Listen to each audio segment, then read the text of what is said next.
Hi everyone, Anthony Fantano here, the internet's busiest music nerd.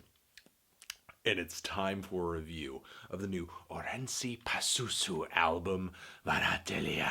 These guys are a Finnish black metal outfit, and this I believe is their fourth full-length studio album. And though they haven't always wowed me, I have consistently admired how adventurous their music is, how many different styles of rock and metal it fuses together. Their debut album was like a black metal ode to space, and their sophomore record took a lot of sounds from their debut but made them way more psychedelic, noisy, overwhelming, a lot of the instrumentation just bleeding into itself. But their last album, though, was one of the most inconspicuous releases yet. It was just so middle of the road. But I guess as a result of that, I wasn't expecting the band to really come back with a vengeance on this new project. This thing is a big 70-minute statement, which mostly consists of these long, layered, linear, and loud tracks. Songs that feature heavy and hypnotically repetitive riffs that have a lot of punch and a lot of push. The bass and drums are unwavering, and they ride these grooves as the keys and the vocals and the guitars on top just create this whole mess of psychedelic metal mayhem. In a way, it reminds me a little bit of Swan's To Be Kind and The Seer, but a completely different vibe, way more chaotic, and obviously a bit of a black metal aesthetic to it too. The whole record starts off with a really explosive opener, SATURAATIO, a track that features this thunderous riff in like a 5/4 time signature. The way the guitars groove on this track reminds me quite a bit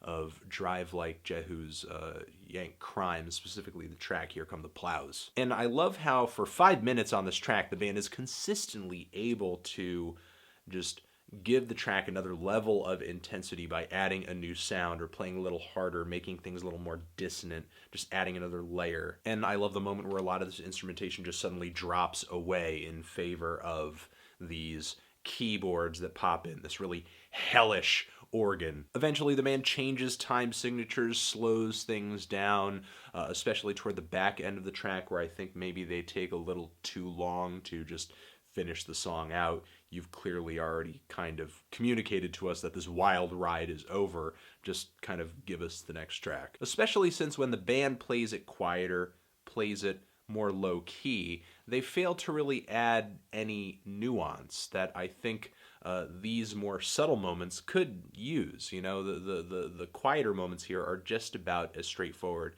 and as basic and as easy to read as the louder moments. Maybe even easier to read, since many of the loudest moments here are just so cacophonous, with wild guitar leads flying in every direction, drenched in echo, drenched in reverb, so that everything's just kind of bleeding into itself. The closing track here too has a similarly uneventful ending with these plodding circus organs that are just not pleasing at all. There's also kind of a weak wah wah wah guitar solo in the second half of this track, right at the start of the second half, that I don't care for too much. The melodies here, the playing seems super weak, and that's the thing. Some of the guitar embellishments here aren't really that great. It seems like the band will just incorporate a guitar line just to add a little bit of texture, a little bit of color. It's not really adding too much musically to the composition the band is playing, which in a sense may be because a lot of these tracks, sure, they're structured, but they don't feel like these very tightly wound compositions as much as they do these psychedelic black metal jams. And since that is the case, I feel like the bass and the drums could be doing a little bit more to vary the groove up and just provide a little bit more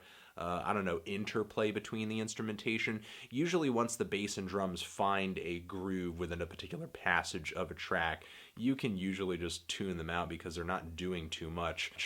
And the vocals on this thing don't have as much presence as I've heard them have on previous releases from this band.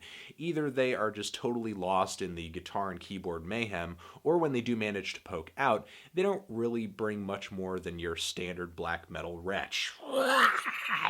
Now, after this monstrous introduction, the band heads into a couple of tracks that are much more low-key. They are nocturnal, they're mystical, they're kind of occult, especially on track 2 here, where we have kind of these very icy keyboards. They almost sound like vibraphones popped into the track. I wouldn't be surprised if it was a synth patch, but it sounds very clean and clear and pristine. And I can appreciate what the band is doing here aesthetically and sonically. I mean, it seems like they're really trying to provide a counterpoint to the harder, heavier, more aggressive moments on this record. I wish these tracks were a little more cerebral and just had more going on compositionally. They just extend past the point of interest for me as far as their runtime, but I feel like just on paper they kind of get away with it because these 5 and 7 minute tracks are standing in the middle of these 10 and 17 minute giants. And these tracks don't become so excruciating that I'm dying to skip them or anything like that. I would actually say for this record being 70 minutes long,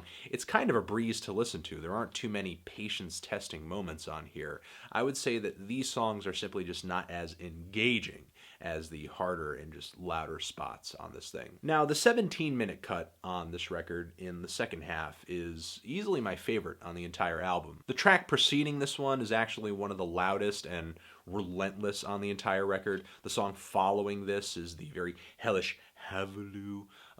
These 3 tracks here to me are this album's longest winning streak. But this 17-minute cut features just the most sinister riff on the entire album. A riff so great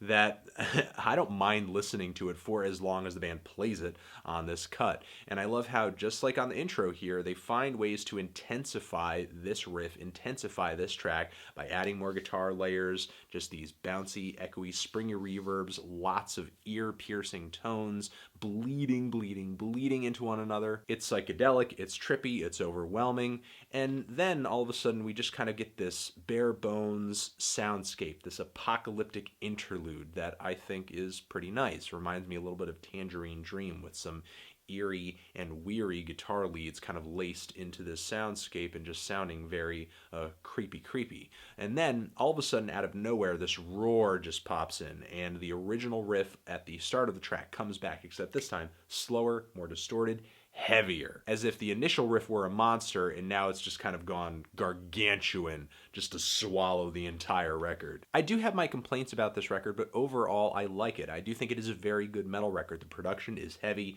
it's colorful, there's plenty of instrumentation here, and it's all mixed and balanced very well so that each bit of it can be just ingested and sopped up with your ears, even though plenty of it is just kind of, I don't know, just in this very psychedelic mishmash of sounds thanks to a whole mess of effects. A lot of what the band is doing here, even in the most cacophonous moments, still translates. The performances on here are pretty good most of the time, even if a guitar lead or embellishment here and there is kind of flat or just not that interesting, or if the drums and the bass just are a little too rigid. Despite all that, this album is very visceral, energetic, and exciting, and at times frightening.